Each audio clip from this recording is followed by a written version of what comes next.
What it do? Oh what it my is. goodness. Whoop, whoop, whoop, whoop. This is the Midheaven Podcast live with our favorite heathens. I am the Hades Hermes and she is the Hermes Hades. Yep, that's me. Oh yes. And please don't get it twisted. We kicking off this live with an instant pick a card sex reading.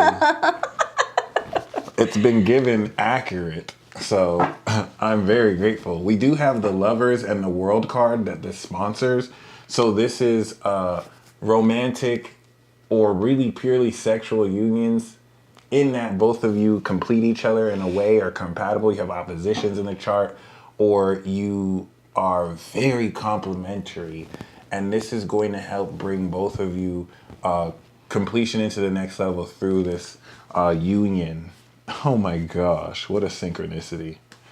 Anyway, we're going to do 4 piles. And then we're going to do a bonus row of a third pile as bonus cards to see. I'm going to spice it up. We're going to heat you guys up a little bit. This is a little bit of foreplay before we get into the readings. So you're gonna choose one pile on the bottom and you're going to choose one card on the top. Okay. These cards on the bottom are going to show the nature of and message of sex this week for ya. And I'm going to shuffle it again. These 3 cards on the top is the nature of the significator. It's going to be the nature of who you're having sex with. And also a curveball, okay? Also, it's kind of like unexpected factor to deal with. So we have 1, there's 2, and there's 3. Ooh, we got the Fool card. So some of you are learning new sexual tricks. Some of you are having to open your mind up to certain people who are different from what you're used to, who offer in excitement in new ways. There's also a new phase in your sex life as far as a new direction you're headed into or adventure, even outside of it. The Fool card is very fun here. Embrace this. Don't get too caught up in long-term potential. You just want to actually have fun and embrace, new ideas. So we have 1, 2, 3, 4. And then we also have 1, 2, and 3. So if you picked pile 1, we do have the 7 of Swords, the sneaky link. Some of you are sneaking off in the middle of the night to have sex. Whether this is with somebody or with somebody else's partner, or you're somebody else's partner, or you're single, all of that are, variables that will really matter depending on who you are. Well, the 6 of Swords is sex that happens behind closed doors. Normally these things aren't public anyway, but we do see the emphasis of perhaps not so much you getting found out as much as you kind of committing to really, the nature of this is going to be taboo. The 7 of Swords here is saying you're going to get away with this, but make sure it's something that you are sure you want to do because it comes off as unwise, but I get this as something more discreet. And yeah, that's very interesting to keep in mind, especially because if we see who this is looking at for pile 2, it always connects with each other. So we do have the Page of Cups. The Page of Cups with the 7 of Swords is someone pouring their feelings out to someone. And the 7 of Swords is like, I love you too. I love you too. Give me more of your money since you love me. Just complete finessing. Page of Cups, pile 2, make sure you're not in love or catching feelings with someone who is completely finessing you. Like, it's one thing if you have sex with them, but don't catch feelings for them. Because it might not necessarily be what you think it is. Pile 2, this is new love though. So independent of pile 1, this is that squirt where some of you may squirt for the first time. Some of you may orgasm for the first time. It's a wet or in a new way. That's what you were saying earlier. Yes, that's what I was saying earlier. Okay, I was like, what? It was like waterworks. Yeah, water signs got that wet. That's all I'm going to say. Or the moon's Welcome to the dark side. Sheesh. Y'all in a whole nother zone. That's all I'm going to say. Yeah, so this, some of you, the Page of Cups is a new baby, but I don't think this is going to be anything as far as pregnancy. You really want to be more mindful of how powerfully you're in a position to enable this, new feeling. And I feel like in its connection to the one, it's not like you're wrong for catching these feelings. Just be very cautious. Don't get so caught up in the novelty of it that you don't take into account other people's motives. But as far as a pick a card sex reading, this could be a new person you have sex with. This could also be sex where you catch feelings. Like I was just gonna say, we do have the Knight of Pentacles for pile number 3. This is something more consistent. I'm just looking at the fucking emojis in the chat. Oh my god, that's crazy. Yeah, ooh, this is definitely something more consistent. This is definitely something more, let's just say, mastered. So you have sex that's like mind-blowing and out of this world. Knight of Pentacles is sex that's consistent and reliable. And some of you may have never had that before or are used to that. And so this is also going to bring a mastering of sex with utility. Knight of Pentacles is talking about the nature of who you could be having sex with, just like the Page of Cups. This could be someone who's, a lot younger, whereas pile 1, you dealing with a finesser. Like you dealing with someone who's not being honest, or this could be you. I feel like for a lot of you, it's you, and not in a bad way, because everyone has a different situation. But pile 3, this is definitely someone reliable. This is definitely someone, once again, with great techniques. It's the most boring out of the pile. Like, I think the most risky and exciting sex might be pile 1. The most emotional one might be pile 2. The most boring one or consistent one might be pile 3. But that could be your thing. It's not going to be bad by any means. It's going to be repetitive. It's going to be consistent. It's going to align with your lifestyle. And pile 4, the best one looks like it's pile 4. Pile 4, this is sex with someone who's influential. This is someone who is popular you're having sex with, or sex that's fun on that level. 6 of Wands is actually really good for sex because it gives you such an ego boost during and after the act. And I do see these as kind of related. So 6 of Wands is saying that if you chose pile 4, who you're having sex with, they admire you. So you don't necessarily want to hold back. And you also don't want to be in a position where you don't take leadership. You have to take leadership into the vajayjay or into getting some D, okay? But I do get the sense that whereas pile 3 is connecting with someone who brings this reliability, you're connecting pile 4 with someone who is influential, or you come into influence vice versa. So now we're going to get to the top level for if you pick pile 1, significator, 4 of Pentacles, this person is loaded. You are effing a rich one. They could even be here have their own tools. This is definitely the only downside is they're gonna cuff you. They gonna cuff you for cuffing season. They gonna try and lock it down. Okay, you will probably be considered their possession. They're definitely very possessive, but they are also very rich and wealthy. And if that's your thing, that's what's up. Okay, we do have pile 2. The 8 of Swords. This one coming reversed is very interesting. Especially because pile 3 kind of came reversed. So this kind of speaks of the reverse of the utility. So the archetype for this pile 2, the person who you're connecting with is someone who starts to see you for who you really are. Like they didn't know how to approach you at first because they were so limited in their beliefs, and it's not their fault at all. They really didn't know how to approach you, didn't know how to talk to you. So you're dealing with someone who perhaps really did have feelings but didn't know how to communicate it, and that's releasing. They're gonna finally step forward with that reversal especially, and it's gonna be almost like the scales falling from their eyes, and someone who probably wasn't attracted to you or blocked is gonna be super attracted. And then we do have the Ace of Pentacles, which is an octave of the 4 of Pentacles. This is talking about a new and healthy beginning. I like how, once again, this kind of octaves out here. But this is definitely someone new. And it's not really like rose tinted glasses. I think it's something that's a lot more practical.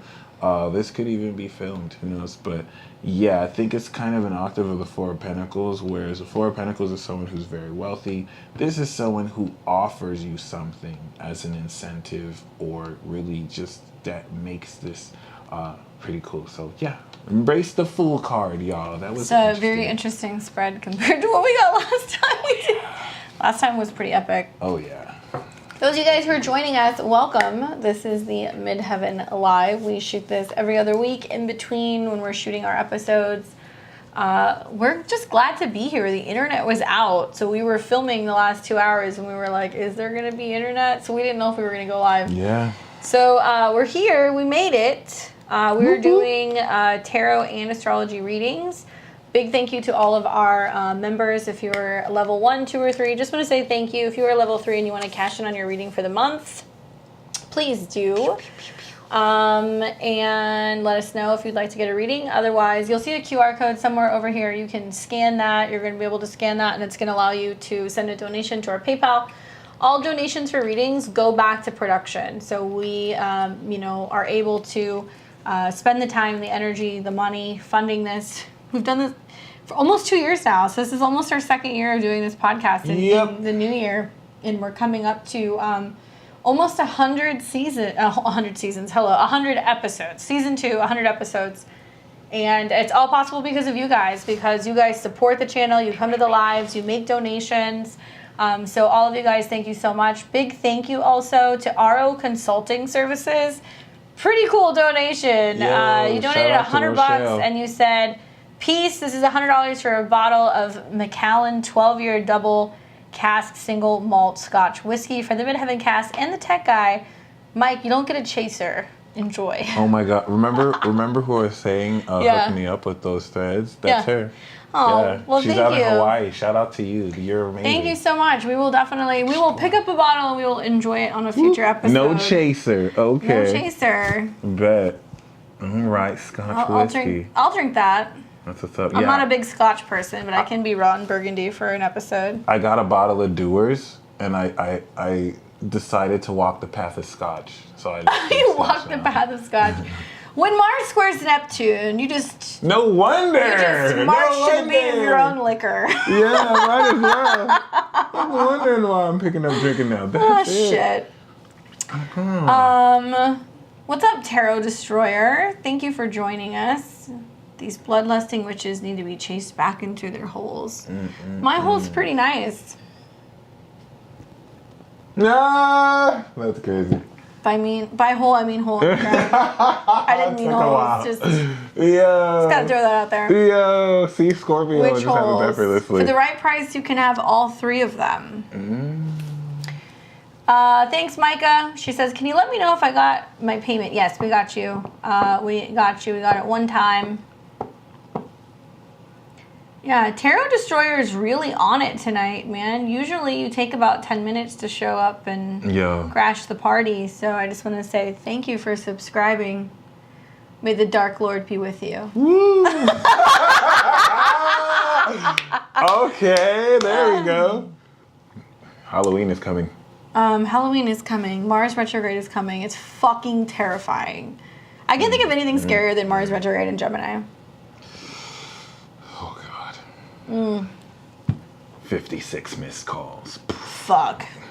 Okay, so we've got Micah. We have her chart here too. Thank you for your donation. Thank you for your patience. We're just shooting the shit. If you guys want to get a reading, scan the QR code. Get on our queue. We're doing tarot and astrology. $20 for 1 card, $40 for 3, $50 for an astrology question. Let's get it. And for $90, we'll sacrifice a goat. And by goat, I mean live on camera. Oh, you're the goat. I mean, I don't mind being a live sacrifice. He's into that shit. Yeah, He's into that kinky shit. I don't mind that. It's cool. I've never died on camera before. There's a first time for everything. Micah says 31092 St. Louis. What's coming in general, especially if it has to do with credit improvement and me getting my own space? Well, shout out to you doing God's work while Mercury is retrograde in your 8th Really focusing on what you can do to strategize and improving your credit, paying things off, taking out loans, diversifying your credit in general. That's kind of the vibe I'm getting. Also, getting your own place. Just some positive news. You know, we're going to be coming into Scorpio season soon, right? I don't want to take away from Libra season, but as we have like closing eclipses in Taurus, and we also have planets that are going to cross 25 to 29 degrees of Scorpio, it's going to oppose where you had those eclipses here over the last year or so. And I think with an eclipse in your 4th house conjunct Uranus, which is about money, whole sign for you, Cap rising, and it's going to sextile your sun in the 3rd, it looks like there's good news coming in regards to stability, especially in regards to your living situation and money. You don't know it right now because you're still learning, I think. Like once you come out of Saturn square your Pluto and your moon, you're going to realize Moon in Taurus is extremely strong in the late degrees in Capricorn. You will always have a home, okay? Always. And with that sextile to your sun, you're going to see that I think as like eclipses are kind of filling out in your 4th, you know, you're also going to have Jupiter going retrograde back into Pisces. It's all going to be supporting you. And I do think you're going to actually find that you're going to have the support that you need to be able to move. You know, Jupiter is also retrograding back through a Capricorn whole sign 4th. As it goes into Pisces, it's, you know, still going to be in your 2nd house. So it's about finding the money to move. Right, that's kind of the feeling that I'm getting. Just shout out to that Cap rising breakthrough too. I mean, Pluto on the rising is just Pluto on the rising, but she's had one hell of a Saturn sun. transit. She's had a Saturn return, Saturn Pluto on the return. ascendant. Yeah, this is like you're gonna get it all out, like the last like 10 years, baby cakes. It's like everything that's been going on. It's all gonna be for grand purpose. And I know a number of people who have a lot of people who have a late degree Taurus moon in the 4th. And as they go on to be like in their 40s, 50s, and 60s, they own mass property. That's so They awesome. have so many properties, Wow. especially if you have planets in your 2nd house. And she's on the fixed star Algol, Yeah. where the Pleiades are. So that's gangster. I don't know what else to say. That's really awesome. Yeah, it's coming. I think the Mercury retrograde for you has been strategizing, you know, watching like Mercury go retrograde in your 8th and it's trining Pluto on your ascendant, and you're like, I want to change and transform and become more responsible and have more power when it comes to my resources and like wielding more authority. And you know, you've got a full moon that's coming in Aries pretty soon, and that's going to be right on the cusp of your 3rd house. And I think that that's in some ways uncomfortable, right? Because it's going to square all your Cap placements. But in other ways, it can be kind of foreshadowing that there is like a change in location coming in terms of your living situation, which might be more fully fulfilled in Scorpio season when planets start to come into opposition with your moon. Yeah. And, you know, the eclipse that's coming, it's at 16 degrees, so it's right in your 4th house. And it's just going to square Saturn. So likely it is going to be a move, but it might cost a little more than you anticipated. So hopefully that's helpful for you. Definitely see lots of opportunity in terms of wealth. I mean, you have to understand Saturn's going into your 2nd also. So there's going to be like the next 2 or 3 years is going to be a lot of like defining your values and your money and your spending power. And it's going to come into conjunction also with the sun in Pisces, which is your 8th house whole sign lord. So I think it's about realizing like, in order to build, you have to kind of borrow. So you're going to learn about credit cards and leases and loans and all that stuff. But it's going to filter out over the next couple years. Beautiful. Tarot Destroyer. Basement troll. I'm moving back with my mom tomorrow. I'm super nervous, but doing my best to improve the relationship living together. I love that. Moving back with her mom with the moon on her IC. Yeah. That's the north. You're destined to do that. Jupiter retrograde in the whole sign 4th for Cap. Yeah. Moving back home to be with the mother. So know that when Jupiter goes in Taurus next year in 2024, that situation is going to evolve. It's reaching a crescendo point where it's going to expand you forward if you're still there. King Sigma, you could... I think, if you look at the description box below, there's the instructions to send for the reading, and we got you. There's a QR code right here. You can scan it, and you can go to the PayPal. You just make your donation and then put in the memo what your question is. If it's astrology, we need your time, date, and location of birth. So June 25th, 1999. Cancer. New Gen. Saturn Taurus. And that's at 4:49 a.m. Melbourne, Australia.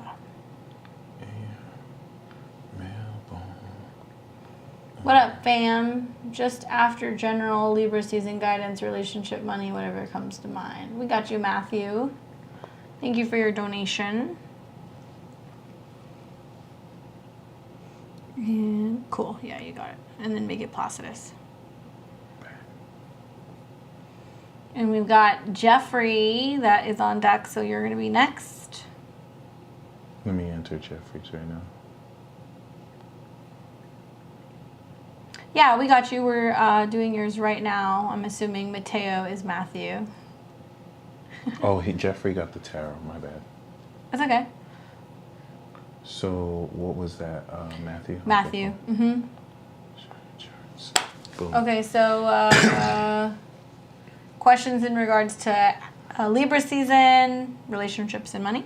Well, we know that you're a natural king, 26-degree Taurus rising. This hits home because I'm 27-degree Taurus rising. So shout out my fellow natural king. We know you, of course, were born after the enlightened ones in the depth of the Cancer waters. So you are the representation of emotional intelligence. But see, you're also a fucking gangster because you have Saturn in Taurus. And you're going to have your Saturn return. So this Libra season is in tandem of unlocking the extraordinary quality of your royal personality. If you look at Taurus archetypes, like DJ Academics, like, of course, The Rock, these people are breaking through out the mud like Aries did to come into great success. But the key here is personifying their own IPs and making independent success, regardless at what level. You are a new generation personification of this, and this is transforming the depth of your partnerships. You know, as a Taurus rising, I've been connecting with Scorpio suns and Scorpio risings to partner with, to move forward, and to, you know, vice versa, kind of step more into the character while Saturn is in the 10th, establishing at such a young age for you your legacy, where Jupiter has already evolved this. So you speak of relationships, and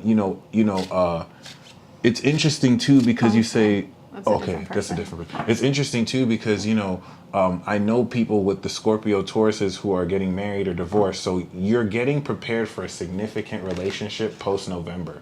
And this Libra season is now the integration of breaking through the transformation of your lifestyle, because you are manifesting more the uniqueness of yourself than ever. So the most important thing you want to really focus on are what actions you're taking to fundamentally innovate how you live your life with other people.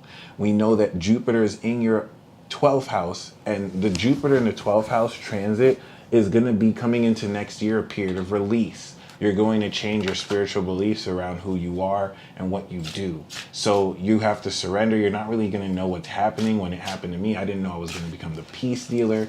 I thought I was going to be a theologian. I had to change my beliefs about Christianity. So you want to embrace not knowing, because you will know. Now, you're psychic as fuck as a Cancer sun, so you're already going to be woke.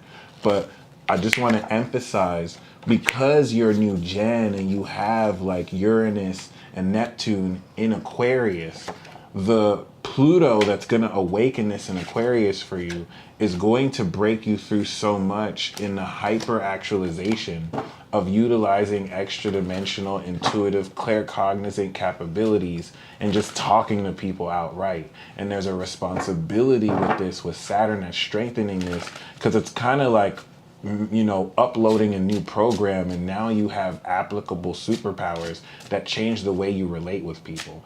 Libra season is integrating that into your lifestyle, how you use these quirks of your personality to really fully flesh out who you are with others. Then Scorpio season comes, eclipse, your relationships transform forever. Boom. So yeah. How about those eclipses that have been taking place conjuncture natal Juno and Chiron? Damn. Like that's bringing in partners that help Yeah. you heal like the past and become more open to relationships and like letting go of old relationship dynamics and That's allowing deep. the space for new people to come in and like kind of say like it's okay to partner again. Yeah. It's right on the DC too. And it's right when Pluto's in a square to your Mars, right? So Mars and Pluto both being the ruler of your 7th. You got Mars in Libra. So you've got people coming in saying it's okay to like, you know, like practice intimacy and be open, and there's some good stuff happening there. Take your time too with patience, because Jupiter will go through your first 2024. So that's when we're going to start our first chapter. Everything up until then is release and surrender. So you don't want anything new to start while we're ending an old cycle. But things will, in Aries, already begin in preparation. So congratulations. And next year, Saturn goes into Pisces. It's going Yeah. to sit on your midheaven, but before it does, right. it's going to trine your sun. So money and resources and values are very much tied to your belief systems. It's very much about how you show up and you like kind of build the vision for like what you imagine your career life could be. When you have trines from planets in the 10th house to the 2nd house in water signs, you're very emotionally connected to how you perform out in the world. Like you have to be doing something that you're emotionally connected to. So I think Saturn is going to show you that if your beliefs are in alignment with what you're actually doing, then the money will come. So hopefully that's helpful. Just following up. Yes, Micah, we will definitely look at a puppy's pet chart for sure. And Grizz, what's up? How are you? Hey, Peter. Peter says everybody needs to take, oh my God, tequila shots. Hey. Everybody needs a hug. This is such a bad situation. You guys are bad influences. I feel like every time we film, I'm like 2 glasses of wine. And then I'm like 4 glasses of wine, tequila shots, and a joint later. Hi. A joint later, right, yeah. Hey, what's up? That's some real shit right there. Well, I'm excited. Okay, let's do the shotty shots. Do you put this on this? You put the lime in the coconut and you shake And it then all you up. shake it all up. I love that you know that. Weird. That's a very practical magic thing. Just want to be No. sure. Us white witches, we love that shit. This is how I do it, but I'm a contrarian. I like to shoot it and then put this in my mouth. I like to shoot the tequila and then take the lime and the salt at the same time. Oh, you do it all at once. No. How do you do it all at once? Okay, you drink the tequila. I drink it and then I do this. Right, that's, instead of doing that, I'd like to do that too. What are we cheersing to? Season 2 of the Midheaven podcast. And We're already in season 2. the square, that's going to change everything. The Saturn-Neptune square? Yeah. The Saturn-Uranus square? Saturn-Neptune The square. rest of the astrology for 2022 is fucked. I'm just going to tell you guys this right now. It's fucked. The only good part of the time is like the next 2 weeks. Pretty much. Yeah, all the rest of Libra season. Yeah, the rest of Libra season. Let's so. toast to both squares. The Mars. Both squares in the end of the world? Yeah. Yes, Right. to the end of the Cheers. world, baby. Let's get it. Ooh. That's it right there. Woo.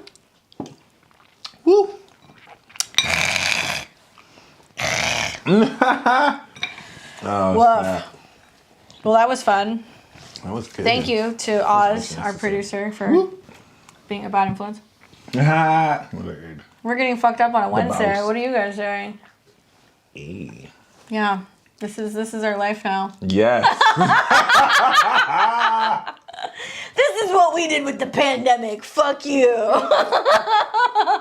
Hey, some people are selling photos of their feet and they're making a lot more money than we are. That's all I'm gonna say. We're breaking even. Yeah. We're making enough money to cover the booze fund. That's what's really important, you guys. I could have been showing pictures of my ass right now.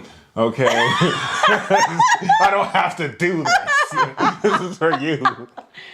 This is a labor of love for Yes. sure. This is a labor of love. Don't ever get it twisted. Those of you guys who are showing up, welcome to the darkest part of the internet. If you guys want to get a reading, scan the QR code below. We will do a tarot or an astrology reading.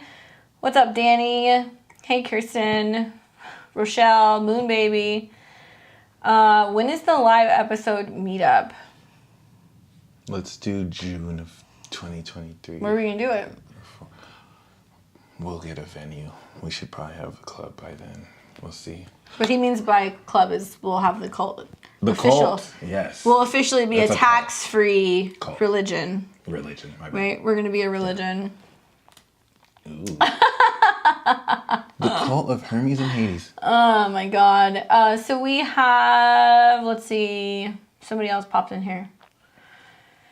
Jeffrey, I'll take it. It's a tarot reading. Mm-hmm. What's up, Jeffrey? Jeffrey says, blessings.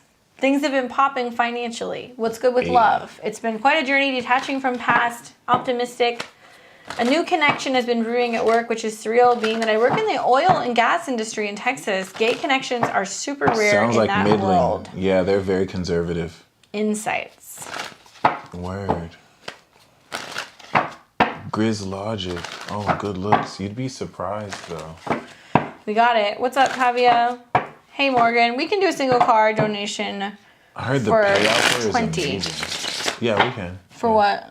No, I heard oil the and gas? Yeah, like in Texas out there, like the pay is amazing, but like there's not that much to do out there, and then especially like the. Ooh. Did you see that? Yeah. It was like, hey. Hey, right. All right, so let's do this reading. So the death card. Death card. That came out like whoop. Page of Swords. 9 of Cups. Nice. Well, I have some I have some interesting takes on this. Yo, that's wild. So you're not worried about money, you're asking questions about love. Virgo. And I wonder, is this a situation where you're like taking a different approach in how you're communicating and talking to this person? Death card in like the past position is kind of saying like there's been a cleansing, a purging, a clearing, a come to Jesus moment in regards to like your true authenticity, what you're willing to kind of part with, and like what you're kind of focusing on in terms of new beginnings. This can be talking about Pluto. It can be talking about Mars. It can be talking about your sexuality and really getting down to the nitty gritty, I think, of like intimacy, because this card talks a lot about how you're open to being more transparent with other people and more accepting. With the Page of Swords reversed, there's like a sense of like you being like, no, I'm not immediately going 0 to 60 with like the sexual chit chat. I'm not immediately talking to somebody about like physicality. I'm not immediately talking to somebody about my demons. Like there is a sense of being open and going like a different path, I think, in terms of how you're connecting with this person. Like wanting to focus more on an extreme mental, intellectual connection and focusing on that rather than the physicality, right? Because the Page of Swords can be much more about communication, calls, text messages, like asking each other like deep-seated questions and like things that are very thought-provoking. So you can get an idea of like who you're really working with before you decide to kind of go further into this union. 9 of Cups is a positive card. It's the wish card. So the wish card is basically the 9 of Cups, getting everything that you've asked for, things turning out better than you anticipated. Maybe there's a sense of you being like, wait a second, is this too good to be true? Like, is this real? Like, I've been through so much shit in my love life. I've had so many, you know, kind of tiffs and like issues with connecting with other people. And like, maybe you're a little guarded and like not entirely sure if this is like as good as it appears. But the 9 of Cups talks about getting what it is that you want. So if you've been asking for a real change in terms of your connections, if you've been wanting to focus on substance rather than physicality, if you've been hoping that you're going to bring somebody in who's going to continually kind of push for communication and connection and really challenge you when it comes to talking about things that matter, you've found somebody who's able to do that. I would just say, like, be careful with pushing somebody away, right? So, like, the Death card can be very much about Scorpio, Pluto, Mars, stand back, get away, don't get too close. And then the Page of Swords is, like, not remaining open because you're trying to kind of create your safe space and you don't want somebody to, like, totally, see you. Like, you're afraid of, like, being fully seen. So there is a sense of you still kind of questioning whether or not, like, this is a safe connection or... if this is too good to be true, basically. But I personally think that your wishes are being answered and you've brought in a connection and somebody who really challenges the way that you look at relationships. And it's important just to practice intimacy in all forms and not be so focused on maintaining the relationship on the phone. Because like Page of Swords can be like emails, text messages, phone calls. Like, are you actually going beyond that and going deeper and like having these conversations in person and like progressing the relationship in a way where you're pushing each other out of your comfort zone? Yeah. Okay. Good luck. We have someone else. We do not. Looks like Morgan might join. What's up, Morgan? She looks like she wants a tarot reading. A mini lamplight would be good to see the cards. Yeah, they're reflective, so they look kind of weird. We'll use the other ones. They're harder to see.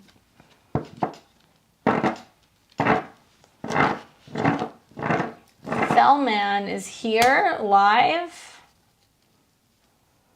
The I-Man journey of emotion.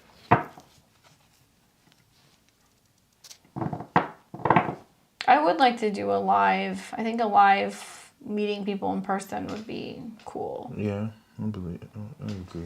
Xena. Xena is in. Xena, can we get your info? Can you give us your birth information? Grizz Logic said, spot on. It's been interesting as fuck to say the least. He's more open than me. This line of work always makes me feel like I have to be in the closet because it's so mass-dominated fun experience. Awesome. Meet and greet. People want to meet us? What?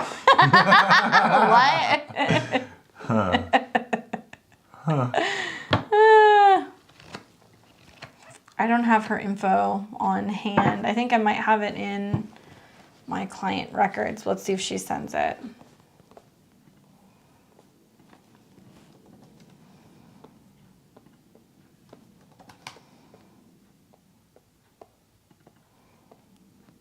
Here we go. November 29th, 1964. One moment, hold on. I started to do it, but I just need to pull it up again. Oh, okay. Okay.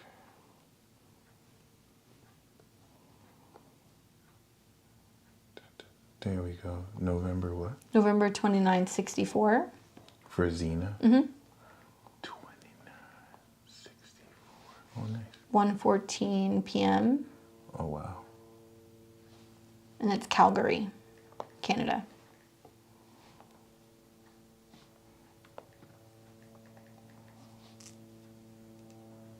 Beautiful.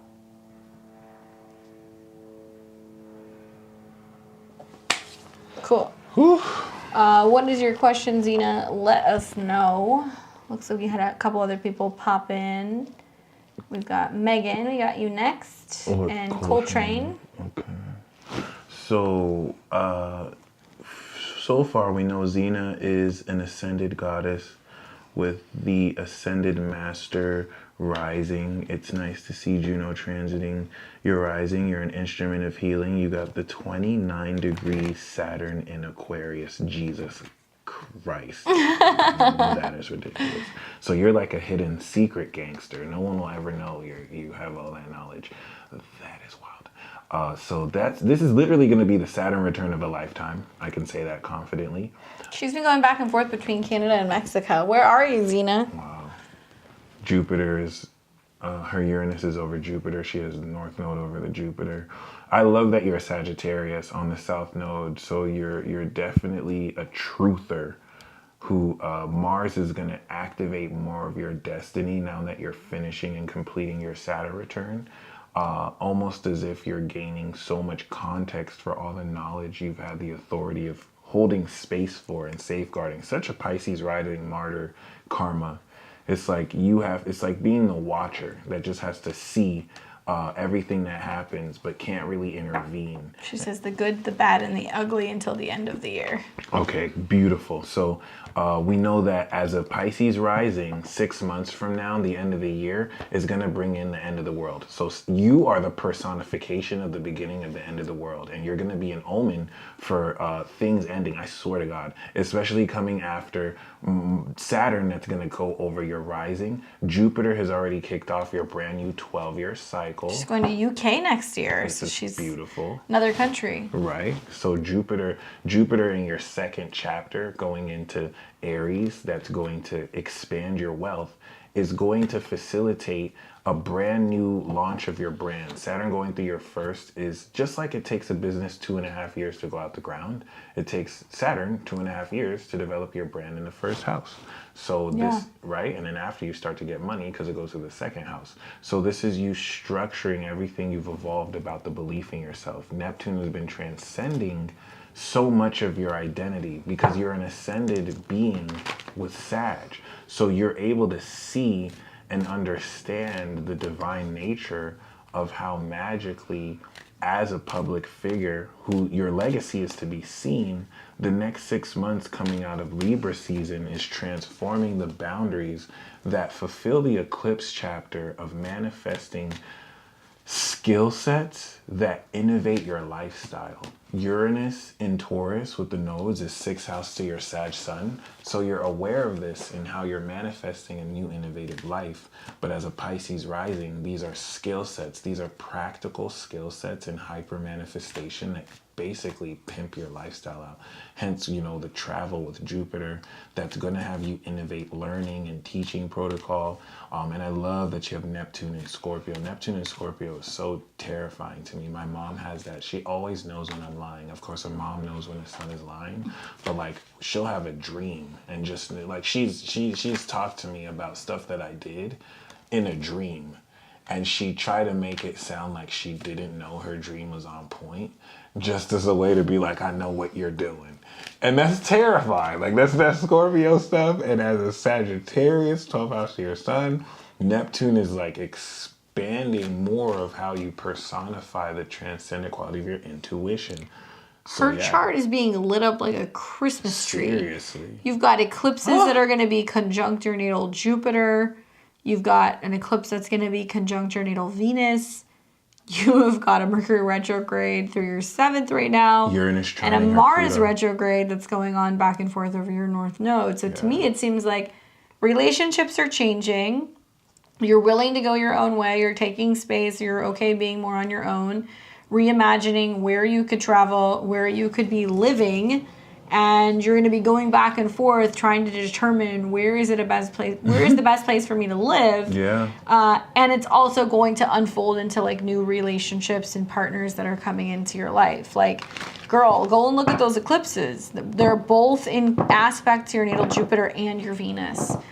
So big things are happening. And thankfully, you know, that Virgo 7th house, like all this innovation, unlike the rest of us that don't have these outer planets in Virgo, you're already gonna know with this foresight how to present this towards anyone you're with and basically change their whole life just because you wanted to.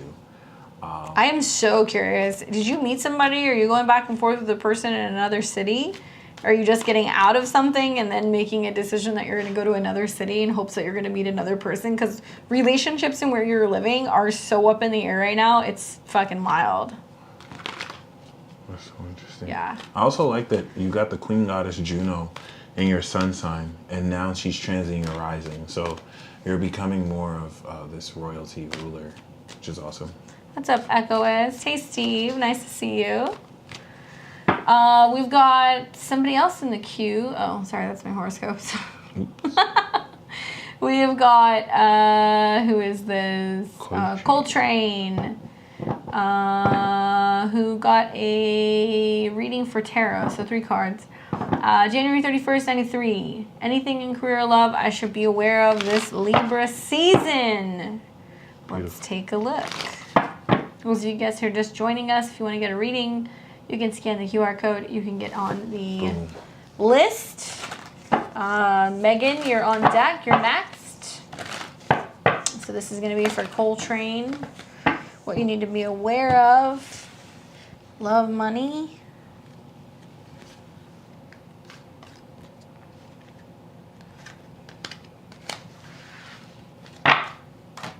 All right. So we've got 5 of coins. The Hangman. 5 of coins reversed. A lot of like detaching from expectations right now. Like there's a sense of being like the way that you're looking at situations in regards to either your love life or your financial life as I can't focus on what didn't happen, what didn't come to fruition, what didn't pan out. I need to focus more on the silver lining and what I do have or what I can create for myself, and not feeling like I need to be harboring any feelings in regards to what I'm not getting, right? 5 of Coins is like being left out in the cold and being like, okay, I can look at it as I'm a victim and I've been, kind of left on my own, or I haven't been able to get what I need, or I can look at it as I've been through some stuff that's taught me some things about relationships or finances, and now I'm reflecting on some of the experiences that I've had with the Hangman. For a major arcana to come up in such a small reading, I feel like it's basically saying like you're in a point right now where you're suspended and you're reflecting on where are you going in regards to your financial situation, or where are you going in terms of stability long term. I think that this represents Neptune, this represents Pisces. So you might want to take a look at some transits that are going on there in your chart right now. We've got some squares setting up between Mars and Neptune. And also when Mercury goes direct in a couple days, it's going to still be in opposition to Neptune. So to me, this seems like a lot of like reorganizing your values, your investments, your focus, I mean, I think 4 of Coins reversed is like, I'm letting go of any feeling like I need to have a certain lifestyle, or I need to have a person, or I need to have a certain car, or I need to have a certain like amount of money in the bank.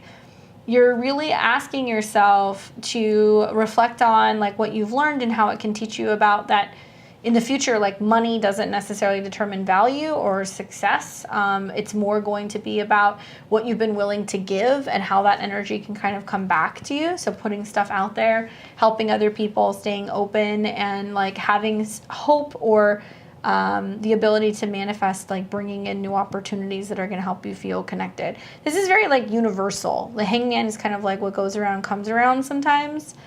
So I think it's like allowing yourself to come out of a position of feeling like victimized or having less than, and going like, okay, but what did I learn, and building off of that. A lot of this can be about savings. 4 of Coins reversed can be about savings and like learning to be more like conservative with some of your financial habits. So you don't feel like you're in a situation where you need more, if that makes sense. Beautiful. Xena says, thank you. I have a potential relationship vibes with Calgary's dumpster fire relationship. Good luck. I totally feel lit up, slightly dumpster fire, like I said. Does Mercury at any point go back to shadow? Yes, mid-month we'll see Mercury leave shadow. So as soon as Mercury goes direct on the 2nd, it's still in shadow until about mid-October. Yep. It's got to hit about 8 or 9 degrees of Libra before it leaves the shadow.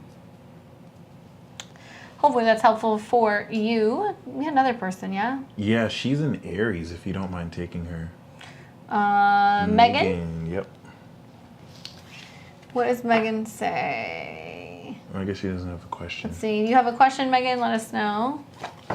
Oh, Morgan. Morgan. Sorry, we're correcting that. Morgan. Do you have a particular question?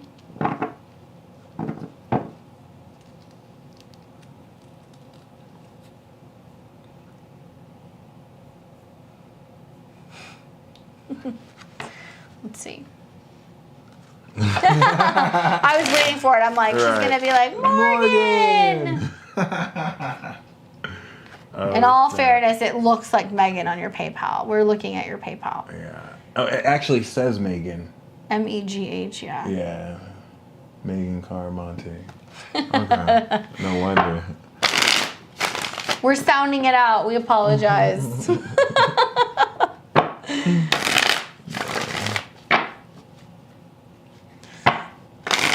And individual, the themes going on for the next few days is activation and integration. So we're starting to see how fucked we are.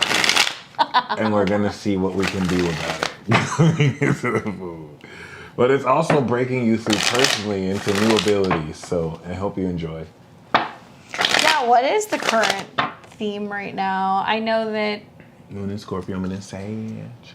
Oh, Moon in Scorpio. And Grandeur Trine forming. Venus is about to break into Libra. Oh my God, I forgot how amazing. And Mercury is coming back into opposition with Neptune, so there's still some sly shit going on in relationships. There's so many people getting caught cheating on their significant others. Damn. I've noticed that in this transit. That's crazy. Right now, Moon's getting ready to oppose Uranus and square Saturn, so it's time to put away all of your fucking bad habits, your hot ass emotional meltdowns. Whatever's going on right now, you're supposed to stop. Megan. Megan Bueller. Bueller. Oh, there it is. So big energies. Just manifested a quite powerful Leo. The instincts to connect with him are so loud and intense. It seems it's lining up to be epic for the Scorpio eclipse. Let's take a look. Is it a powerful Leo man? I feel like Leo men are like the equivalent of Scorpio females. They're just so fucking obnoxious. I can say that. They're so obnoxious. They're so fucking obnoxious. Yeah, but Scorpio women are always gonna slay Leo men, like forever and always, because we're the one sign that'll be like, you ain't shit. No, it's true. I've seen this happen. It's my favorite thing to say to Leo men. It's hilarious. You ain't shit. The banter, but the dynamic is incredible. Please read it as is and yell when it's in all caps. Oh my God. That's my favorite thing to do. Anytime somebody sends me a text message or an email in all caps, I straight up, like, I'm in my mind, I'm yelling it. Yeah. Okay, so let's get into it. What's going on? What's going on with this Leo? I do not want to cause any more pain to his heart. I have a question for you. I was, based on the Leo man and Scorpio woman, as a Scorpio woman, let me know if this is true. And it's a Pisces woman that said this. She said that Scorpio men are basically women. Is that true? Yeah. If you're a water sign man, you have a pussy. That's a thing. That's a thing. They have like a man period. Water moon men are even worse. Oh, shit. That's crazy. Water moon men are even worse. Damn. Yeah, so if you have like a I've always Scorpio, been wondering. Cancer, Pisces moon, it's even worse. Okay, like a Scorpio, Sun, Cancer, Moon, got the both of them. Yeah. That's crazy. Man period. I call it the man period. Damn. Facts. Holy shit. I mean, from experience, I've seen that's true, but damn, that's crazy. Okay, so you're in Aries. Here's what I have for you. I have the Empress, the Hermit, and the Seven of Wands. Well, you've got two majors popping up, one that's in representation of Venus, one that's in representation of Mercury. You know, recently we've had a Mercury retrograde. It's been in conjunction with Venus. It's a lot of like, do I want to fucking clean up these men? Do I want to fix these men? As like especially as an Aries, it's like, is this my job? Like, am I just here to like nurture and let them suckle the titty and just send them on their merry way? Like, there is a sense of that with this. And what does it mean to like help, and what does it mean to heal, and like where does the line go in between you and other people? I think with the Empress coming up, it's like symbolic of you being in a place where you're really good and you're healthy and like you're focusing on yourself and taking care of yourself, and like you know how to nurture your own needs. You're also very aware of like your self-worth. Then we have the Hermit, so it's like coming into contact with somebody maybe who is trying to find themselves. They've been in a dark period. So they're asking a lot of questions. Oh, here we go. And then and I think this can also be talking about Venus and Mercury's dance recently being in the same sign, and that you're reevaluating, like, do I really want another like investment boyfriend? Like, do I want to invest in like what could be prime man real estate, where you like give him a shave and clean him up and give him some new clothes, and like you've totally flipped a man, like you've made that investment, like he's got something to offer society now. But you're out. You're welcome, bitches. Yeah, you taught him how to use his fingers. You know what I'm saying? That's what you have to do as an older woman in society, because you have that patience that younger women do not have. That was literally the lesson of Virgo season for me. I learned how to use my fingers. I'm so done. So moving on to the Seven of Fingers. My instincts tell me so much yes, though. Seven of Wands is like, fuck it, I'm gonna do it anyway. I like a good challenge. Just because I that sounds can. like Morgan. Just because I can. Like, why not? Like, there's no reason why I can't. I like the Empress and the Hermit because it's kind of like being like, oh, honey, you're lost. Like, come in for some pussy and tea, and then I'm going to send you on your way.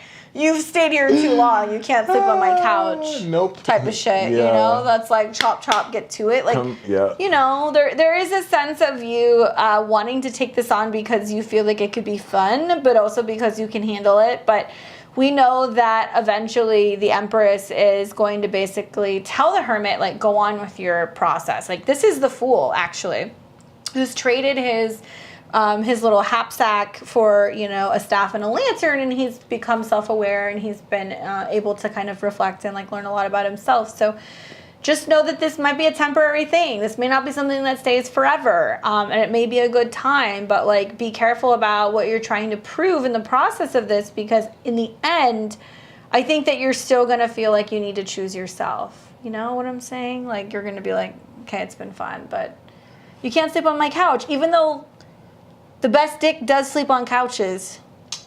It does. Like, if you don't have a job or if you're sleeping on a couch, you're fucking laying the pipe. You know what I'm saying? If you're a hobosexual. Yeah, professional hobosexuals. Yeah. Jackie says, I feel like you're reading for my life recently. Oh my God. Every woman's been in a period where you're like fucking the dude without a job, but you're like, but he does a good job. So he does a good job. I'm not gonna kick He's the stay-at-home boyfriend. I'm not gonna I'm not gonna remove him from the roster because he's putting in work. Yes. He's cooking, he's cleaning, and he's also cleaning. I think that's fine. I feel like if you're going to take care of, like, the home duties... And right, yeah. We can't have double standards here. Like, it works the other way around. Yeah, you be pregnant and barefoot in the kitchen making me dinner, bitch. Now that you identify as a woman. No, for real. We chest feed around here.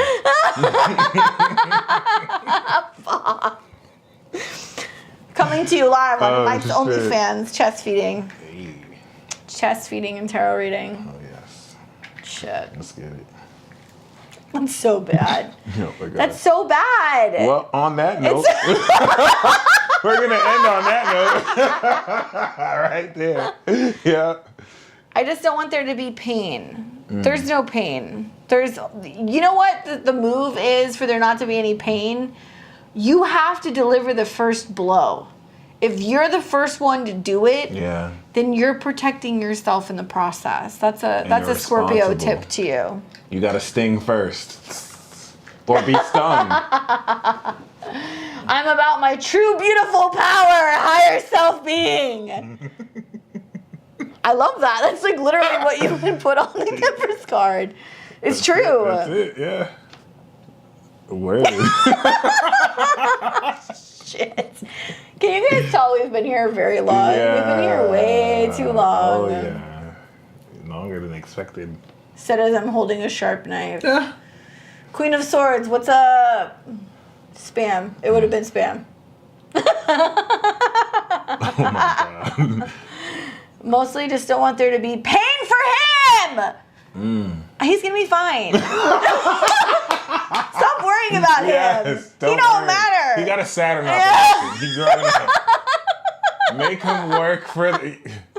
him work with his... Never mind.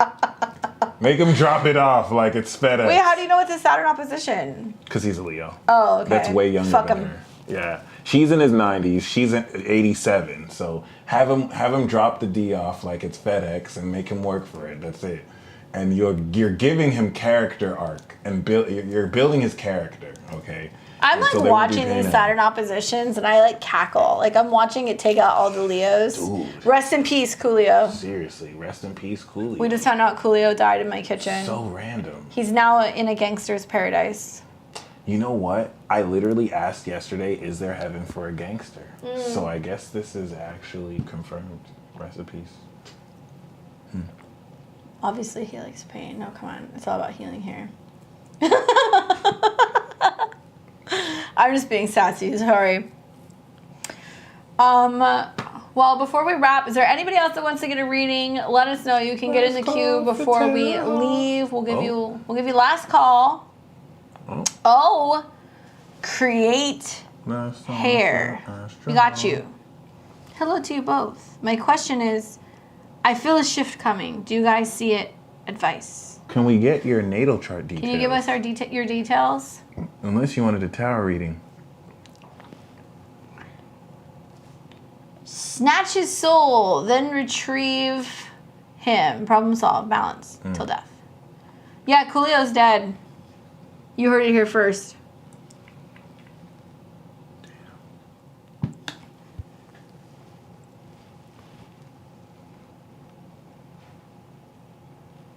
Too soon.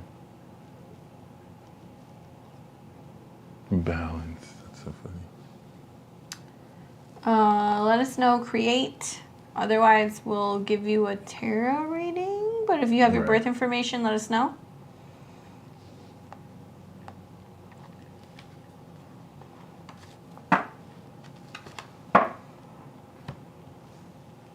Here we go. June 29th, 67. Cancer. OG. Newark, New Jersey. 1:05 a.m. Beautiful. Brick City. Boom.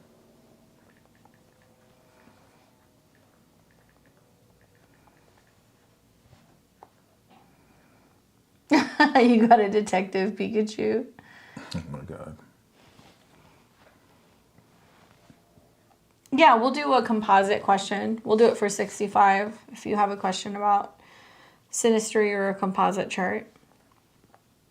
Beautiful. Okay, so Aries rising. what would you like us to answer for you, Nuri?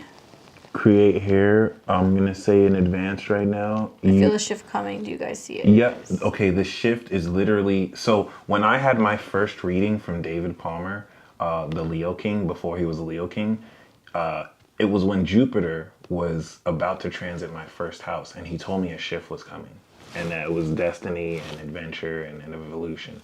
That's what's happening. The reason why you feel this shift coming is because you have Moon in Aries and Jupiter is on your Moon, evolving your soul, feeling the shift of Jupiter getting ready to go to your first and evolve you into the greatest 12-year cycle possibly of your life. And I love the fact that you feel this because you are a soul reaper. You're a gangster. You will cut someone if they mess with you. You got the Cancer crab. Did you ever see that meme with the Cancer crab with the knife in its claws? I watched the video of that where he's like, yes, yeah. That is her. She will cut somebody. You don't mess with her. You are the personification of integrity, of authenticity. So you are closing out a whole 12-year cycle, the past 12 years, which is akin to closing out a 12-year chapter book.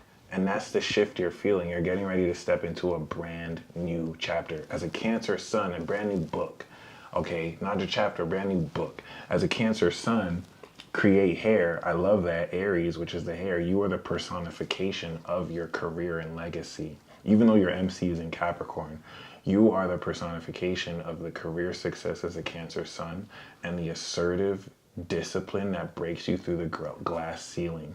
So Jupiter is evolving this new chapter, and in 2025 you're going to have your Saturn return. So the shift is concluding all the karma you individually fulfilled the past 30 years, and you're getting ready to step into the fulfillment of everything you've worked your whole life, which is a perk of being born in the 60s. Because like unlike us in the 90s who are just starting our Saturn return, you're finishing your great work. And congratulations in advance, because the eclipse is in your second house. You're gonna be more loaded and rich than you already are based off your own hard work. Corporation money here. There's something really big happening for you right now. Watching like Jupiter go back and forth over your 12th house Aries moon and over your Chiron in Pisces. Yeah. No, Jupiter is retrograding. It's going to come back into conjunction with those degrees. So it's like return too. Wow. Healing past life stuff. It's healing stuff on the astral. It's healing family related things. It's also helping you make sense of like why you have actually needed to be alone to honor cycles that are ending, and also focus on faith and belief rituals to bring in like new patterns. So every time Jupiter goes back and forth over 0 degrees of Aries, there's like this new sense of like, oh, I got to do this now, or I got to initiate that. And it's all happening in your 12th house. So like rest, recuperation, meditation, prayer, all that stuff is like really important for you as you go through these transits.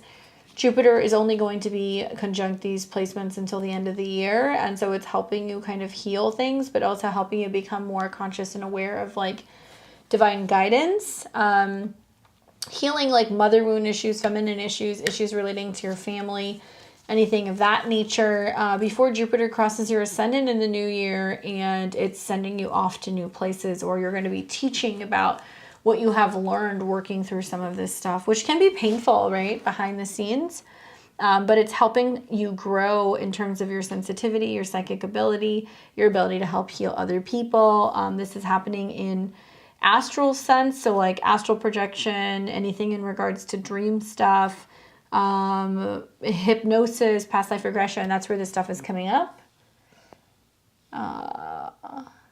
Let's see. I've been dreaming of past lives, telling people random things, and they freak out and feel like it's ascending. It's beautiful. Yeah. So like you're learning new techniques here as Jupiter goes through there, and you're only going to have this for a period of another couple months. So enjoy it while you've got it.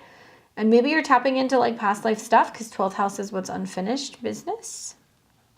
And you're also kind of building off of the fact that Jupiter is in a square to your sun. So it's making you more so in tune with your subconscious, like immediate answers and responses. So things come to you very quickly, you know? Neptune unlocking the South Node is also unlocking your intuitive magic since birth. Now that Neptune is trining your Neptune and not only fully expressing the full transcendent experience, which you're fulfilling an ultimate legend, by the way, of how intuitive you can be, which the intuitions you have will only make sense to you. So unless they're Pisces or have moon in Pisces. But the cool thing here is as it goes over your Lilith, I'm glad you mentioned you have Lilith on your rising, you really get to now create this new definition of your character post 2025, which I can imagine should be very riveting, very amazing, and I love your chart. Hope that's helpful for you. We've got Jackie Ryan, collective tarot read. We can do that. I sent a PayPal. Can we do it as tarot? Kind of a pick a card, but have Mike and Candace each draw cards for each specific person. I'm juggling 2 possibilities. Cool. So you want to pick 2? I'll pick 2? Yeah. Okay, cool. One for her and her partner, and you do one for her and her partner? Sure. So wait, what are your 2 possibilities? Are you talking about 2 people? Let us know what we're pulling on, and then we'll pull, you know. Saturn's going into Pisces next year, so to some extent, there's going to be lots of changes for Pisces 12th house stuff. It's more reflecting and isolating and healing the subconscious. Full surrender. You want to think of it as a job well done before you come into your Saturn return. So you just have to completely surrender. Be okay with not knowing, because it's the final chapter of the final book before you begin a new book that's written by a new publisher. So totally different design. Hey, Britt, if you want to get in the queue before we call last call, you can. We don't timestamp it, but we'll be able to read it in like the next 5 minutes, or you can come back and watch the playback. Let's take a look. So you want to take, we'll do the collective tarot reading, and then it looks like we got one more other person. So anybody in particular you want us to take a look at? Otherwise, we'll each pull 2 cards for person A and person B. Oh, one is the Sinistry, huh? Yeah, looks like we got a couple people who slipped in. So we're going to call last call now. If you guys don't get in, we'll let you know. Person A, person B. One person is someone they care about, young as fuck. One is questionable. What's going on? So person A, young as fuck. Person B, questionable. Person B look like a winner. Person A, person B. Ooh, okay. Ooh. No, the Chariot and the 8 of Wands is a specific combination to talk about someone who you fantasize about, who you put on a pedestal, who also fantasizes about you and puts you on a pedestal. It's one of my favorite combinations in tarot. So person B looks like a winner. That's just all I'm saying. Person 1 looks like they're down. I feel like person B is the person to go with, because person 1 looks really reckless, and that if you put all your faith in that situation, it's not sustainable, and then it's going to kind of like crumble. Yeah. I mean, the Tower is talking about Mars energy, 5 of coins is saying like being left out in the cold, like it might burn up overly fast, or there can be a sense of it not being something that's got a foundation to it. And then we've got the Chariot coming up with 8 of Wands, which is talking about like a lot of emotions that you need to move through, planning anything in regards to like the future, home, domestic emotions, feelings. And then 8 of Wands is saying like there's a lot of energy. So I'm wondering like what the dynamic is, because like if this is somebody you care about who's young, honestly looks a little reckless. We both pulled very similar cards, by the way. And then you got person B that's basically saying like you're wondering what's going on. What's going on is that this is a very emotionally charged situation, a very emotionally charged dynamic. It almost as if like you need to have like a meeting of the minds with the Chariot card coming up and like get your ducks in a row, or like be on the same page with this other person, so you can have a better understanding of like whether or not you guys can actually go the distance. Because to me, it seems like there's more stability here as long as you guys get on the same page, versus risking it all for somebody who might come in fast, but it may not last, you know? Britt, we got you in. Don't worry. Kayla. Echoous okay. expression. You can send it to us, Kayla. Yes, I did. What else do people say? Somebody asked, what is my life path number? I wish I was a number 9. I would give anything to be a 9. I'm a 4. I'm a 9. Thank you for validating everything I've been thinking. 1 is reckless and 2 is just intense and unspoken. Yep. There's some truth there. They're busy winning. Okay, so we have got now Tor. Okay, so who is this? Hold on. Let's see. We've got 2 people in here. So we did Kayla, right? Yeah. Torah? Yeah. Torah, and then, did we do this? No, I didn't do Kayla. So we got these 3? Yeah. Okay. So Torah, Kayla, Jennifer, and Brittany. Okay, so Torah, she is a January 27th, 1986, Lexington, 8:36 a.m.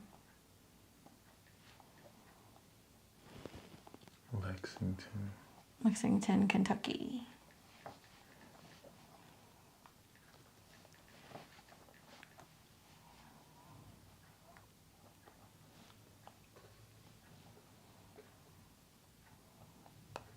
And then we've got a new chart for Grant. Oh no, yeah, Grant. 8/16/78.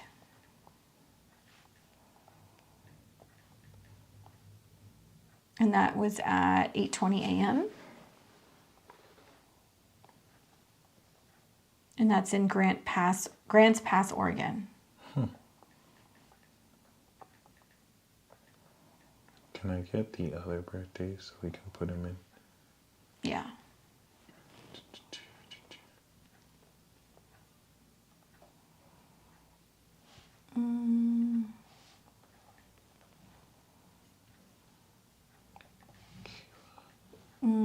Kayla didn't send her info. Is that? Oh, I think that's level 3, Kayla. Is that level 3, Kayla? I'm not sure. Kayla, can you send us your Haven't seen info? her. No, I don't think it is. Yeah. Kayla, we need your birth information so we can put that in. Let me give you the other person. Jennifer. August 1st, 79.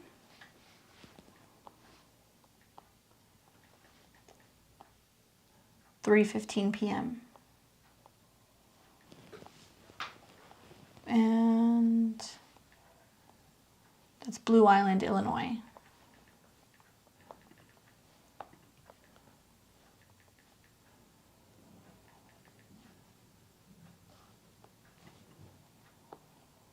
And we have got Brittany. She is 5/27/86. 11:30. Oh. AM? PM. Miles City, Montana.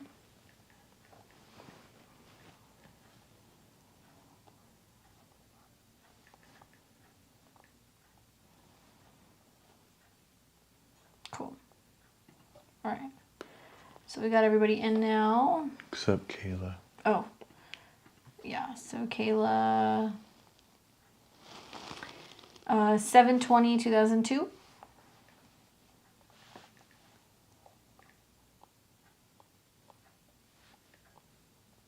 (2002). Oh wow. 8:02 a.m. And that's Cool Rapids, Minnesota.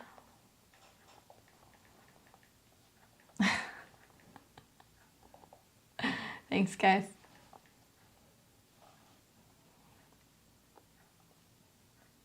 Biome. All right. Beautiful.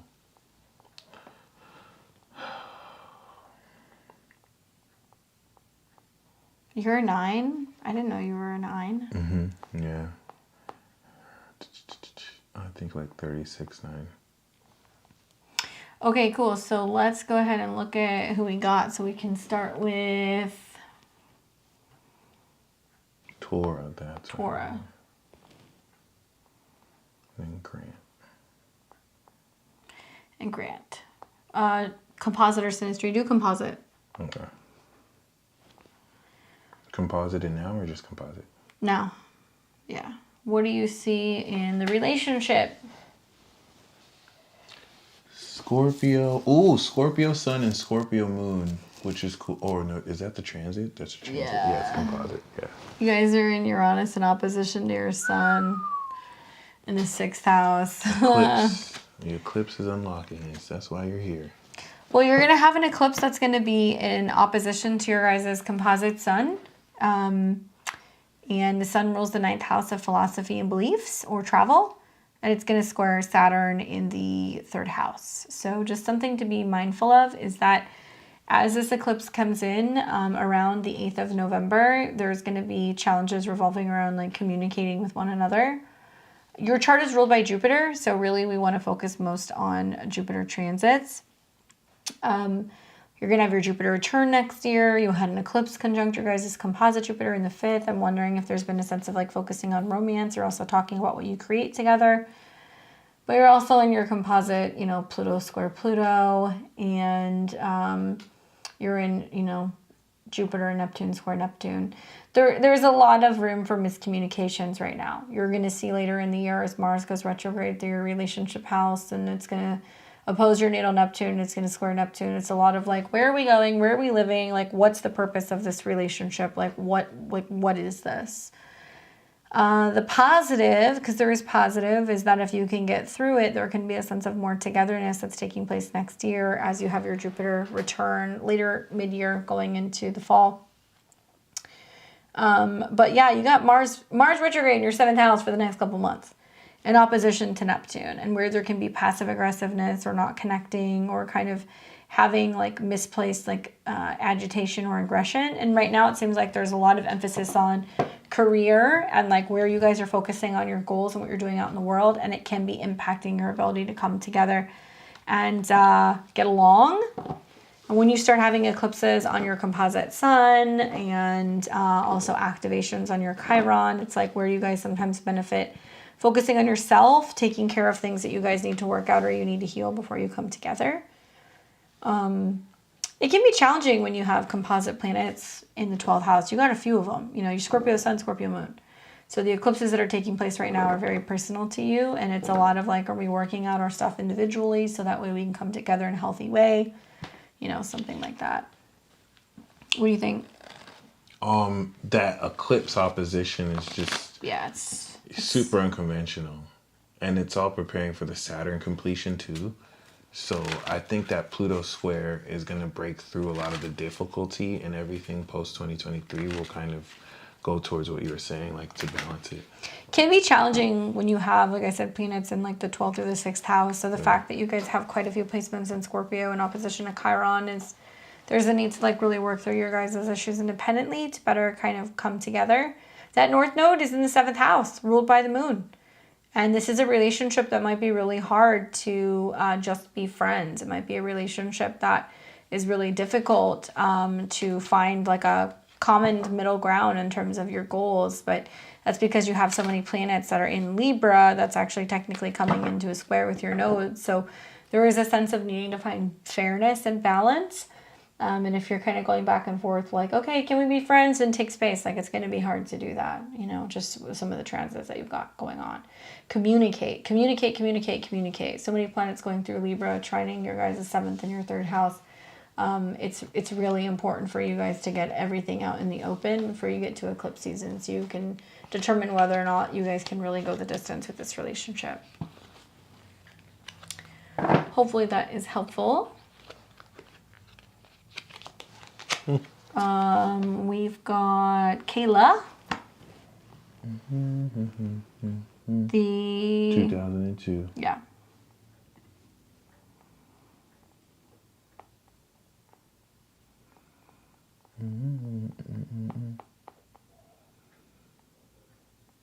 Yeah, keep saying. Oh, that's why. There's a couple.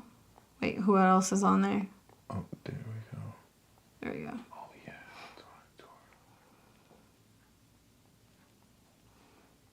You're welcome. New generation, Leo rising, lead character, legendary high priestess, Jesus Christ, Jupiter on the sun. You are legendarily special. And Wow, in the 12th. that is the Conjunct woman- Mercury. She's psychic as fuck. That's all I have to say. Like, painfully psychic. That's amazing. How does it feel to know things you don't even want to know about other people? And it all opposes Uranus. And she Or has Pluto that's opposite that's her. Cancer. Never mind. Yeah. It's Queen Conjunct Uranus. You can read people very well. Yeah, exactly. You just know things about people. But what do you think about Pluto opposing her shit? Like, that could be a hidden Well, conflict. I mean, the Pluto opposition right now is bringing up where, like, some family members or relatives or things can be problematic for you health-wise, and also, like, in terms of your daily routine. I've seen so many Sun and Cancers go through the Pluto opposition, but yours is really intense because it's all about how things are practically kind of shifting in your day-to-day life or your health, and it's like a reflection of, like, your mental state or your emotional state. You need to be really careful with, like, the mind-body balance, because Pluto is going to bring out everything that can scare you into worst case scenario. And I'm wondering if there's, like, a big, like, breakthrough moment that's been happening for you in terms of your career, your habits, where you're working. Like, that's what happens when you see the Pluto opposition.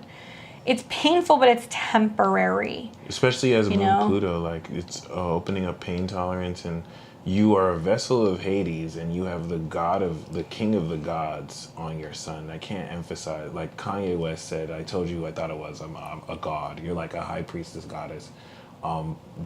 And I hate to use those terms so glibly, but, you know, Saturn strengthening your 7th is bearing the responsibility of what it means to have this power and influence over and through people.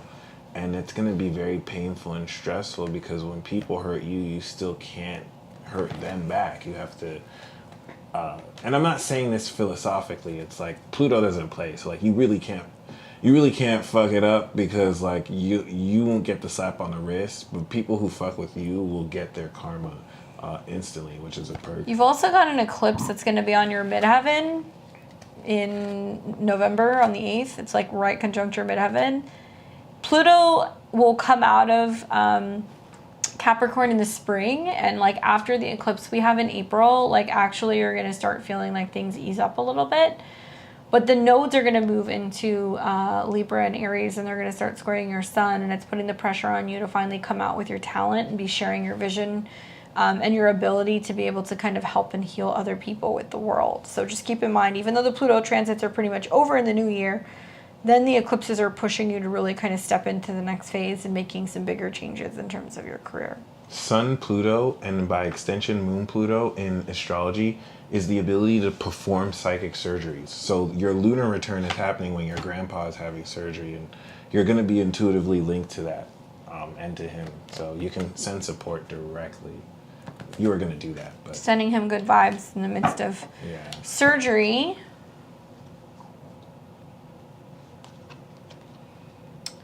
Let's see. So we have got Jennifer. The August 1st, 79. Okay, Saturn in She said North these Node of transits help. So you are here to bring heaven on earth. The 97 and 98 generation is the new generation aspect of y'all who kind of kicked this in. Except y'all have Saturn in Virgo. They have Saturn in Aries. So whereas they're building the new world, y'all are responsible for how people analyze the real social dynamics and real social issues of what we're currently going through. And now forget all that because you're concluding on that. You're done. Saturn's going to go in Pisces. You're going to conclude your Saturn return. The North Node is going to go in Pisces, and you're going to complete the opposition of your nodes. So that means whatever you're doing, whatever as a Scorpio rising, pure queen, that the South Node is unlocking, you're concluding all of this. And I feel like that help you're wanting as a Leo is the Saturn opposition and you realizing the pressure of what it means. Heavy is the head that wears the crown, you know, but this is considerable breakthrough. And I just have to kind of say, transformation Scorpio, the stress you're going through is going to enable you to become this butterfly in an analogy sense. And you know, you're not gonna deal with anything you can't handle, you know that, but yeah, just something to keep in mind because with Neptune, things that seem a lot more challenging are really more illusory because you're more in control than it seems. You're still in your Uranus opposition, you know? So Uranus is going through your 8th house, changing up your habits, your daily routine. It's been in a square to Saturn. It's been really hard kind of getting your head wrapped around some of these changes or just making changes in your health and your habits, you know?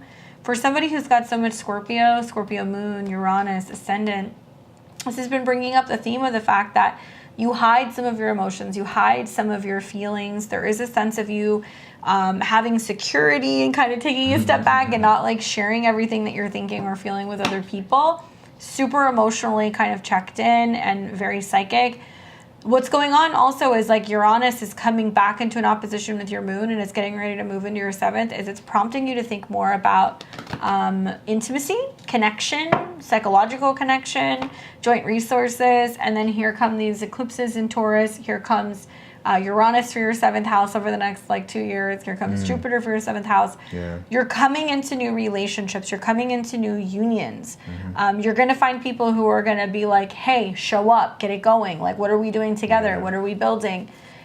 You got Mars and Gemini in your 7th house as a Scorpio rising. That's your chart ruler. Yeah. So you've got Mars in your 7th where you have people that are going to communicate, kind of shout at you, motivate you, push you. And this Mars retrograde is very personal. It is going to go retrograde over your natal Mars. It's going to station there. It's super powerful. If you've been avoiding relationships, working with other people, communicating with other people, now is the time where people are going to start coming into your life and they're going to be pushing you and asking you, what are you passionate about? What do you love? Mars rules your 5th house of true love. It can bring in a really significant soul partner. It can bring in lovers. Mars is going to retrograde over your Juno. I want to know what the hell's going on in your relationship life. Okay? Because you've got Mars retrograde in your 7th over your Mars. You've got Pluto going into Aquarius in the new year. It's going to oppose your Venus. If you've been afraid of merger with another person or if you've been in a relationship that's not working, it's like trying to kind of sort all of that out and bring somebody in who is going to light you up like a Christmas tree. Whew. Wow, Moon Uranus in the 12th. Do you like hide away and like listen to your astrology like videos like in hiding by yourself? Like is that like your like secret indulgent thing that you do? That's so remarkable with the opposition. It's like you're understanding and unlocking the genius of your soul and the claircognizant wisdom with which at this point it's automatic. So if it took you 5 minutes to know things about people, it takes you instantly. You can just read on their body language. How do you feel about being somebody who triggers other people? Right. Oh, for real. If you're happy in your relationship, it's going to be career. But it also, if you have children or if you have hobbies or other inspirations through the 5th house, it's going to be pushing to do more of that. And if you're in a relationship, it's like, how do we have more date nights? How do we have more intimacy? How do we have more time for creativity? And your relationship with your career. Because as a Leo sun, your career is Taurus, and Taurus is your 7th house. So, you know, it's bridging both. Yeah. Really exciting. I've seen a number of people who are Scorpio rising, Mars and Gemini. You guys you trigger other people. We have Brittany. Thank you guys for your patience. We appreciate it.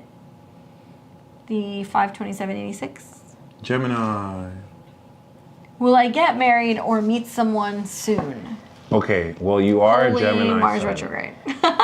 So will you get married? Honestly, I just pulled the 10 of Cups. Your happily ever after is literally if you want to. But as a fellow Gemini, it's not easy, okay? It's going to be much easier for you as a Gemini woman because thankfully, I'm not going to set this dichotomy that women have it easier than men, but it's going to be easier for you as a Gemini woman because Venus having already passed through your sign and Mars that's going through your sign will enable you to handle social situations different than what most men are going through.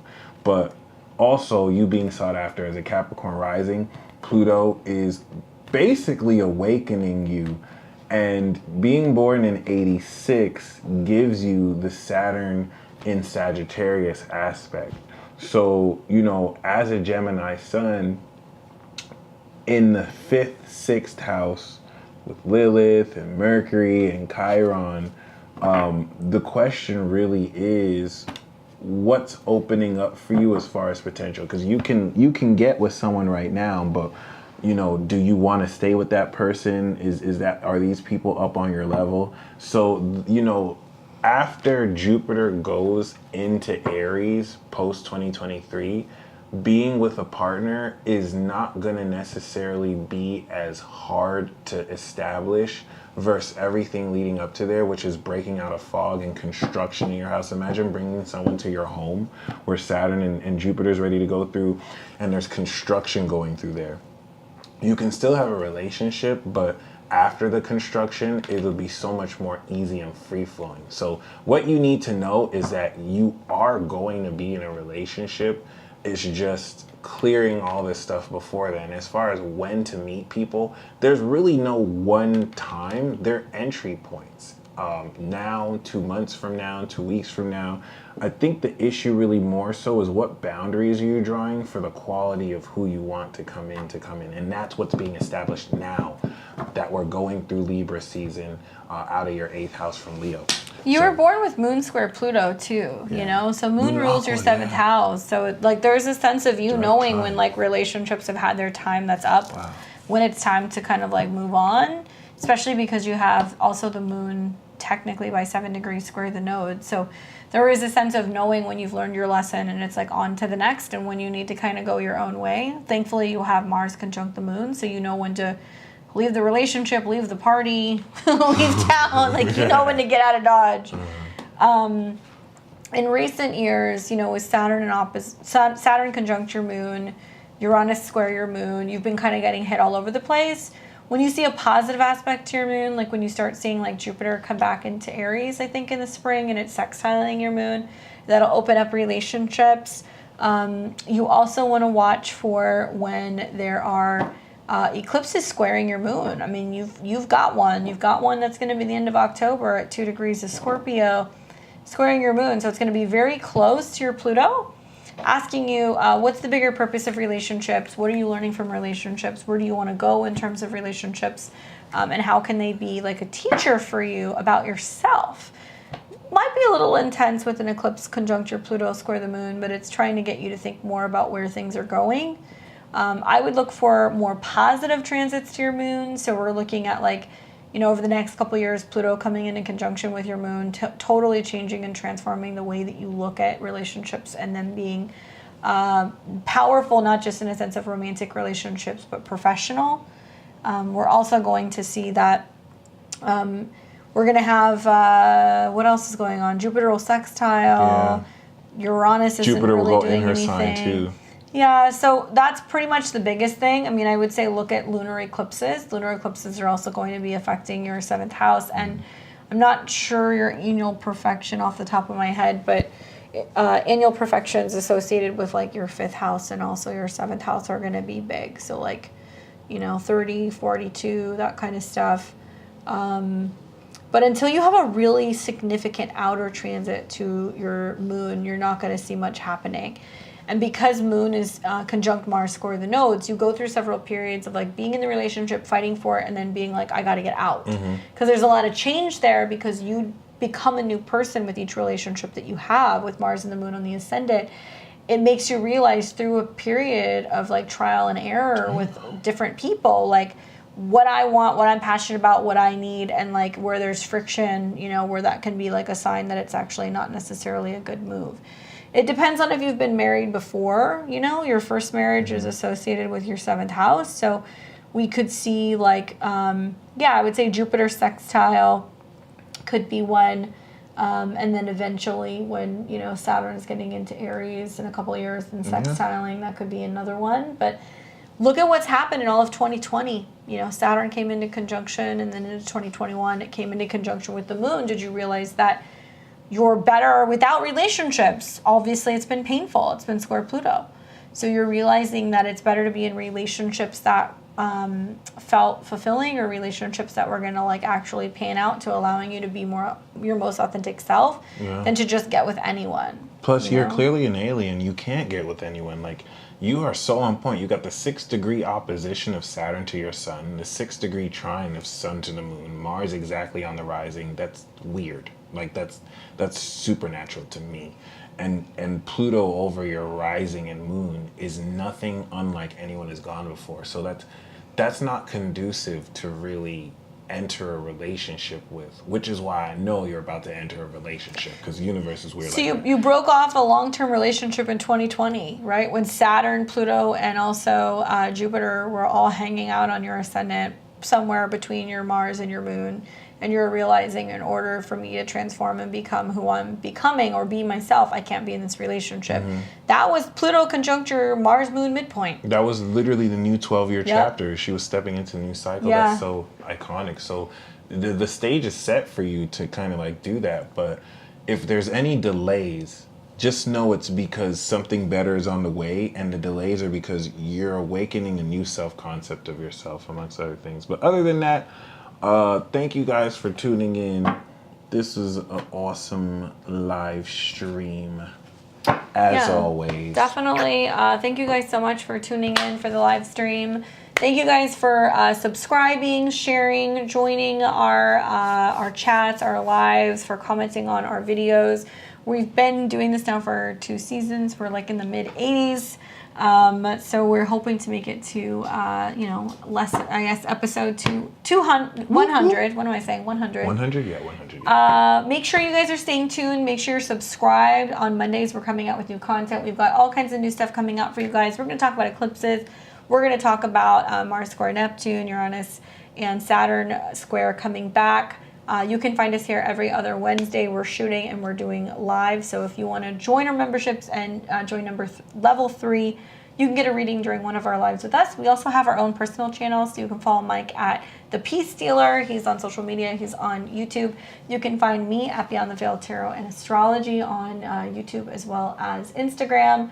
We love you guys so much. Enjoy the rest of your week. Happy Hump Day.